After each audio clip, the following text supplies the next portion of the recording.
Vivo তাদের Y সিরিজে release করে দিয়েছে নতুন একটি স্মার্টফোন ভিভো Y300i। ফোনটি বাজারে আসার পর থেকে খুবই হাইপড, তার কারণ হচ্ছে স্মার্টফোনটি বাজেটের মধ্যে খুবই ভালো কিছু স্পেক্স আর ফিচার্স অফার করছে। অ্যাকচুয়ালি কী কী থাকছে সেটা নিয়ে কথা বলা যাক। So let's talk about Vivo Y300i। শুরুতে ফোনটা ডিজাইনের কথা বলে, this phone really looks good. Typical ভিভোর স্মার্টফোনের ডিজাইনটা থেকে কিছুটা বা স্লাইটলি আলাদা। তার কারণ হচ্ছে ব্যাক প্যানেলে ইউজ করা হয়েছে গোল ক্যামেরা রিং বা ক্যামেরা মডুল, যেটা ভিভোর স্মার্টফোনে সচরাচর দেখা যায় না। ভিভোর ফোনে 4.4 টাইপ ক্যামেরা মডুলগুলো বেশি ফেমাস। ফোনটা অ্যাকচুয়ালি দেখতে কিন্তু অনেকটা অ্যাস্থেটিক বা সুন্দর লাগে because of this colour variant. একটি বাজেট স্মার্টফোন থেকে এর থেকে বেটার ডিজাইন এক্সপেক্টও করা যায় না, রাইট? সো ডিজাইনটা ঠিকঠাকই আছে বা সুন্দরই আছে। ফোনটির ডিসপ্লে কথা হলে, ডিসপ্লেটা হচ্ছে 6.6 ইঞ্চের IPS display with 120 hertz refresh rate.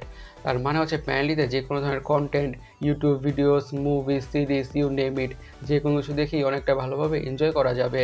R higher refresh rate থাকার কারণে স্ক্রোলিং করে, ব্রাউজিং করে, গেমিং করে, ইউ নেম ইট, যে কোনো ধরনের টাস্কে পারফর্ম করে তো অনেক বেশি স্মুথনেসের ফিল তো পাওয়া যাবেই। একটি বাজেট স্মার্টফোন থেকে আমরা যেমন ধরনের এক্সপেক্ট বা আশা করে থাকি, ফোনটা এক্স্যাক্টলি তেমন ধরনের ডিসপ্লে এক্সপিরিয়েন্স আমাদের প্রোভাইড করে দিবে, ইফ নট বেটার। আর ভিভো ডিসপ্লে প্যানেলগুলোর কালার এবং কন্ট্রাস্ট আর কোয়ালিটি অনেকটাই ভালো হয়ে থাকে, বিশেষ করে বাজেটের মধ্যেও।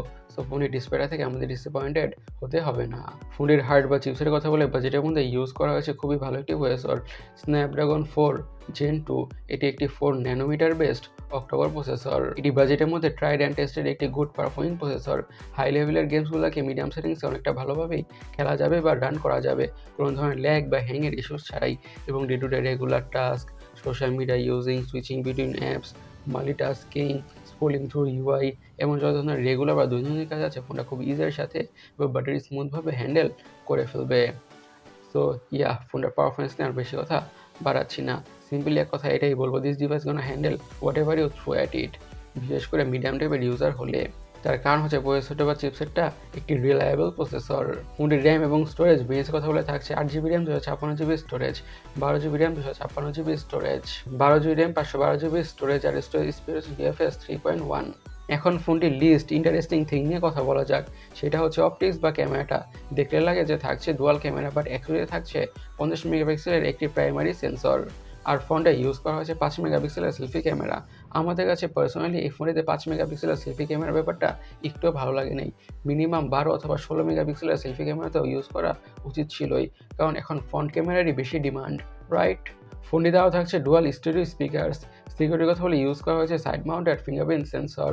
এখন ফোনের ইউএসপি বা ইউনিক সেলিং পয়েন্ট নিয়ে কথা বলা যাক, সেটা হচ্ছে ব্যাটারিটা। ফোনেতে ইউজ করা হয়েছে 6500 mAh হিউজ বা giant battery. This is crazy, right? এই 6500 mAh ব্যাটারি থেকে ফোনটাকে মিডিয়ামভাবে ইউজ করলে খুব ইজিলি 2 থেকে আড়াই দিনের ব্যাটারি ব্যবস্থা পাওয়া যাবেই। আর সাথে প্রোভাইড করা এই 44 ওয়াটের চার্জার দিয়ে ফোনটা ঠিকঠাক না, অনেকটা দ্রুতভাবে ফুল চার্জ হয়ে যাবে। ফোনের কালার ভেরিয়েন্টের কথা বলে এসব কালার ভেরিয়েন্টে পাওয়া যাবে। এখন ফোনের দামটাকে নিয়ে অথবা প্রাইসটাকে নিয়ে কথা বলা যাক। ফোনটির দাম রাখা হয়েছে 150 ইউরো, যেটিকে বাংলাদেশে কনভার্ট করলে অলমোস্ট 25,000 টাকার আশেপাশে হয়। গাইস, আপনাদের কাছে স্মার্টফোনটি কেমন লেগেছে অবশ্যই কমেন্ট সেকশনে কমেন্ট করে জানাবেন।